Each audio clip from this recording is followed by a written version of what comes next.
And now for something completely different. I've been assured that most of your favorite subject is Regolith geochemistry. Why are you laughing? It will be after this. So I'm here to convince you that you can use Regolith to facilitate metals exploration in the state. And we're getting more bang for your buck by collecting soil in every seismometer that has been placed by the WA array. So we will get 1,500 approximately samples over the 10 years that WA array is out there collecting their own data. I've just plotted the first phase, which is approximately 113 samples, because those are the ones I'm working on, and those represent the heavy minerals rather than the ultrafine fraction, although we are collecting the two ultrafine, which is less than 2 microns, which another researcher, Nadir, our expert in regolith, is in charge of. And we're publishing them today, so you will be able to access this data. So we're hoping that this will expedite greenfields exploration. So here's a seismometer, and there is the hole that it sits, and there's the dirt that came out of the hole. And we split it into the two fractions, like I said, less than 2 microns. Do I have a pointer? So I do not have a pointer. Haha. So less than 2 would be a factor of 10 smaller than this bag of dust here. And the one I'm using is this fraction, 75 to 425 microns. Both are analyzed differently, and you get different chemical species and mineralogical species from the two. I'll explain this. First of all, thank you, Nadir, for giving me a couple slides explaining what you're doing.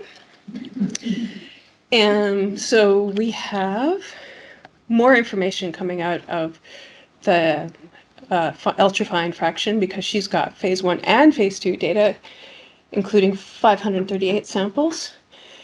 And she has 63 analytes, including all your favorite metals, gold, platinum, palladium, all the rare earths, plus a few physical-chemical properties such as pH and conductivity, grain size, and spectral data, all online for you to peruse. This is first pass interp provided by Nadir. 3 species, nickel, cerium, and gold. The circles that are clear represent below median concentrations. The bigger the circle, the higher the concentration. And she found that nickel is correlating with lithology, whereas rare earths, here represented with cerium, is more in the regolith and especially clay development. And gold, over here, is a mixture of the two. Localized lithological correlation plus a little bit of dispersion since emplacement. So here you have an opportunity to see how you might be able to, in a statewide fashion, use this as a baseline. First of all, if you're doing exploration, compare your data set to this one, and already you can see certain anomalies within the data set. So that's all I have to say about that, because I'm doing heavy minerals, and this is I'm a little bit behind. I'm only on phase 1 because the processing for heavy minerals is a little bit more involved and labor intensive. First, you have to split fractions, then you have to divide it into what's heavy, which we've defined as 2.9 grams per centimeter cubed, and then you have to mount them.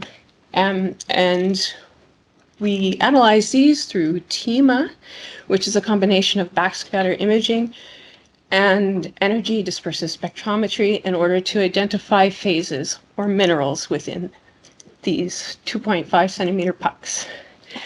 Rose, the real Rose, has asked me to tell you that we received our own TEMA today.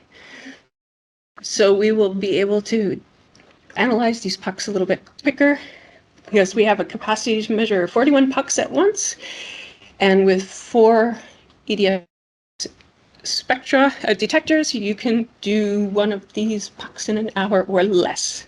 So how do you determine what's in a bag of dirt when you don't know where it's come from and you don't know what the sources are? You have to use as much data as possible. My favorite data is a picture. So you get an idea of what the rock looks like. You take a reflected light image, which means how shiny is your rock.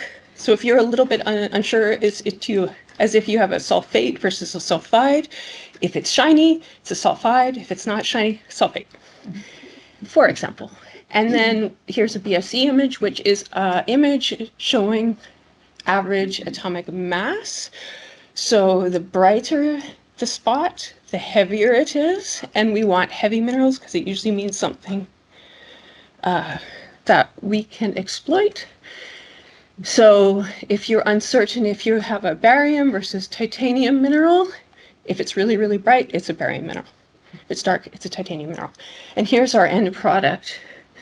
These are false color images of minerals. This one is this. So the pink is the white mineral here, calcium carbonate. And the green are these little black ones, which is ilmenite. And this sample was collected about 200 meters away from the beach. So that's why it looks like that. This is unusual. Some of the problems we have in identifying minerals is that a lot of mineral spectra are non-unique. That's one of the problems. Garnet looks like pompilliite if you're just looking at these spectra, for example. Other problems with the data set is we can't detect anything lighter than carbon. So if you have a lithium or beryllium bearing mineral, we have to identify it using the other elements in the mineral and the ratios. It's not super efficient. So here we have, what we're doing is we're comparing this green spectra to this idealized mineral that's in a library. And how close they are is how much confidence you have that the software has identified your mineral correctly. Here it's really nice, except for possibly the oxygen is a little low. This is an affable actinolite. And here it's very, very noisy, and we get this a lot because of weathering. So how well do you think this mineral has been identified? Probably not very well, but we're calling it gadolinite. And so this is what we have. This is our starting point, and this is our ending point. How do you get from there to there? How much do you trust it? And how can you visualize this using the data that we've just put online? So first I look at the rock and the mapped geology and the mapped regolith. Granite, nice, residual or relic. Right away I see a problem. This does not look like residual or relic regolith. It looks very shiny, very rounded, very well sorted. And our false color image shows a little bit of a bimodal green-blue. That's what it looks like, and this is how you can visualize it in a little pie graph. Sure enough, there's almost only 3 minerals in this sample, and these 3 minerals that are present are very common in heavy mineral sands. That's rutile, which is titanium dioxide, ilmenite, and zircon. So this sample is a mineral chemist / geochronologist dream. You can tell a lot of provenance and age from these minerals, but practically speaking, the 2 main minerals contain titanium, 42% just titanium. So if you're in the business for titanium, you might be interested in this sample.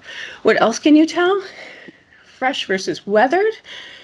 Here we have our starting point, slightly more angular, but still shiny and fresh looking. We have quite a different mineralogical cargo, way more than 3 minerals, quite a bit. Iron oxides is magnetite or hematite, biotite, rutile, ilmenite, garnet, affable, possibly amphibole bases, possibly more than one source. But the key to this is biotite is quite, you can see the lath, it's orange. And biotite's one of the first minerals to disappear in weathering. This is the sample with the highest biotite. We have geology, mounds of granite, regolith, exposed bedrock. This makes sense. It looks like a rock that's just been crushed. So this is another thing you can tell just from these pie graphs in the data set. Conversely, this looks like dirt, and it's gone through the same process as everything else. And sure enough, we've analyzed it to be non-crystalline iron aluminum oxide, which, because we have textures within the BSC image, we can see that weathered iron oxides, which are the brighter spots, are slowly turning into darker gray. So what's happening here is magnetite, hematite is slowly losing its iron, becoming darker, becoming more weathered, and TEMA does not recognize it as a mineral anymore. And with further weathering, it doesn't recognize it at all. That's what the black spots are. It has no idea what's going on. So here we have geology, granitic gneiss, metagabbro, possibly. Residual or relict, definitely. So agree. But what we're here for is indicator minerals. So I just Googled this. It's evidence of bedrock source, sediment samples, characterized by high specific gravity, but also contain specific mineral information on specific mineral deposits. So minerals that contain something you might be interested in, like copper, zinc, tin. So where do we get at this? Same place. We look at the rock. We look at the ratios of minerals within the rock. This one's quite interesting. I chose this for a reason. It's in granite, but 200 meters away from greenstone. Regolith is depositional, so possibly not in situ. Looks kind of fresh. Maybe some bits aren't as well, but a little bit angular. We have iron oxides, ilmenite, possibly mafic source, but importantly, we also have aluminosilicate, so kyanite, andalusite, and sillimanite, and tourmaline, definitely crustal source. Bit of quartz that hasn't been filtered out. So we have something that's probably multiple source, crustal, and mafic. And we have our little bit of weathered. So some of it quite weathered. Maybe it's been sitting there for quite a while. And these are grains that are found within this sample. I chose this one because it's the only sample of the 113 that contains lillinite, which is an iron arsenide, and multiple grains of arsenopyrite. Both source possibly from gold deposit, and in this case, maybe nickel chromium, because this lillinite has nickel in it. And I did look at where this comes from, and it's really close to Southern Cross, multiple gold showings in the area.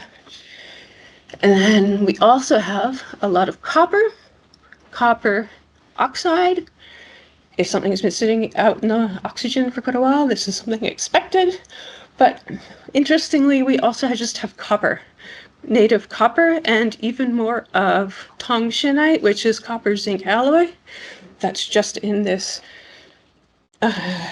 sample. Now, where this copper comes from, it could be from a deposit, it could be from the same deposit as the gold one. It could be from a more intermediate volcanogenic massive sulfide. It could be from a sedimentary source. Or the problem with the Yilgarn is that every single sample has copper, native copper in it. What is the source of this native copper? Is it possible that the Yilgarn is so impregnated with copper that every sample that you take out of the soil has it? Or, yes? Could it be that it's just anthropogenic activity in the Southwest? It's farmland. It's possible that copper has just got into the soil through anthropogenic activity. But one argument for not is that we do have samples off the southern end into the Albany-Fraser and into Llewellyn Peninsula and into Perth Basin, and the copper drops off significantly. So it's an argument that, yeah, there's just that much copper in the Yilgarn.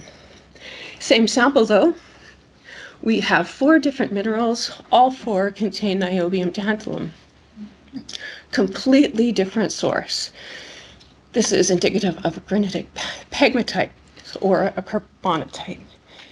And I looked around, and in the area of this sample, I haven't found any potential source for these minerals. Perhaps they were transported far, or perhaps we just haven't found the source yet.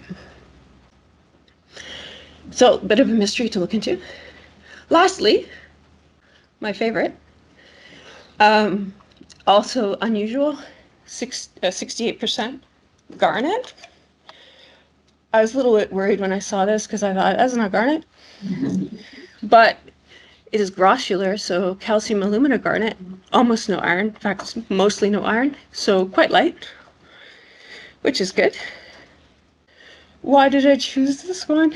Because it has a different type of indicator mineral, and indicator minerals within the garnet itself has inclusions, which is good because we now have an idea as to how these indicator minerals formed, their mineral associations, and possibly PT conditions.